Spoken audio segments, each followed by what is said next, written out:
to our coming soon renovation in Lena. Let me take you for a walk and show you how it's coming along. So where are we here? So we're in the living room. As you can see, I removed 2 walls to make it a full open concept. I'm planning to do some really cool statement here. One of the styles I'm going for in this house is I'm leaning toward mid-century. So we're probably going to be doing something with like wood paneling or something that emphasize the mid-century. All the light fixtures will be very mid-century and all the vanities. So it's going to look really cool. Here we're giving a pretty sizable actually closet laundry. Normally your closet laundry only needs about 58 inches, 60, that's the minimum. It's about 72 inches, so it will allow some space on the side for the storage.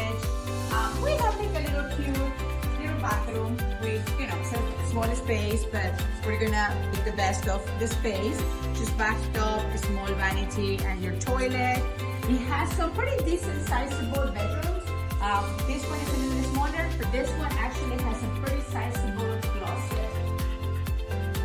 So this one, you know, so it will have a pretty good, we're gonna do a double door, and it will allow for maybe a roommate to have a better closet. Come, let me show you the best. So this is supposed to be the dining. It's going to be a small dining, but we're going to do a beautiful chandelier here, accentuating the open concept. We're going to have a peninsula here.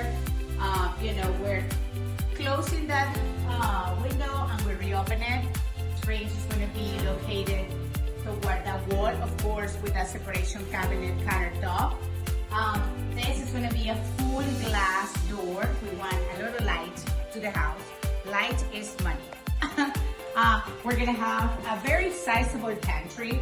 Pantries are a great use, so I can maximize storage for the buyer, and at the same time, it's still making it really stylish. We did like a little niche for the refrigerator, you know, so that way we continue to open it up. I created a little like a small closet. You know, those little closets always come handy to have, you know, rooms or your vacuum. I'm gonna just put like a small, very small mudroom, thank you. A little mudroom, the way when people come in, they can hand their stuff. And then I created like a little hallways to keep kind of separation. This was a little struggle because we couldn't find, we originally wanted to create a hallway to the other side, but the space is limited.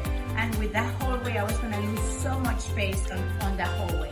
So we decided to create it on this side. Enter here. There used to be a chimney here. Unfortunately, we had to get rid of it because it was just taking too much space. But this is a very sizable master. It's about 16 feet by 12. So it's actually pretty sizable.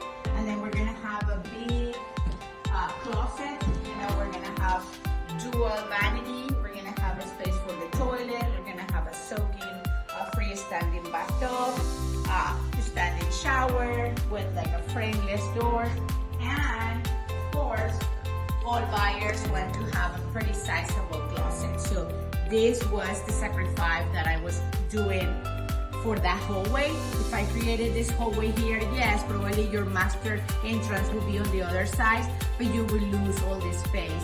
So it's one of those things that you kind of have to prioritize what are the needs based on the square footage, and I think the buyer would really appreciate to have a bigger closet and have, yeah, like a small closet. Yeah, your master entrance is relatively close to the kitchen, but it's a small house, so that's what we're creating in like a little hallway to keep that separation.